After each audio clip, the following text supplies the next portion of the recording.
So, I want to share with you uh, that sometimes, and very often, you'll find it coinciding with a place in which you cannot easily produce. You will find that this is the ideal time to get killer production going. What will happen is you'll be sick and you should produce and you should charge in and with your sickness charge into the fray. You'll find that you are occupied and you'll know because there'll be tension in your business, there'll be tension in your life, that you need to actually like kick some ass. And I'm going to give you some interesting advice. It is the correct advice, but it is an interesting piece of advice because other people might give you an opposite piece of advice. And this piece of advice is, don't ignore the sickness, don't ignore the slow down, don't ignore the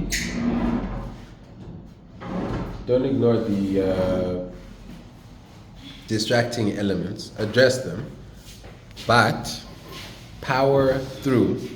Switch on some disco music and charge into the abyss, because the idea is that you're creating the future in this moment. You've just emerged from whatever dangerous situation, whatever area that you were in, and you now know that, okay, cool, I need to get things back in order.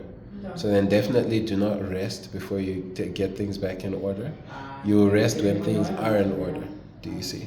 So then make sure that the final burst is not compromised by the general advice of people saying that you should take it slow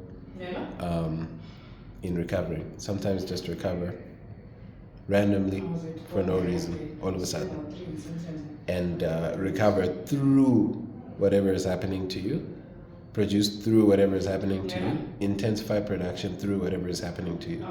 Some of my best work was done when I was like peeing blood in Joburg because I don't know what had gotten inside me. But I'll tell you what, I was in bed, and in all my conscious moments, I was working. And I made maybe not a lot of work, but I'll tell you what, it's the work I'm the most proud of, and it's the most meaningful work because it is character building work. It's you powering through things that should defeat you.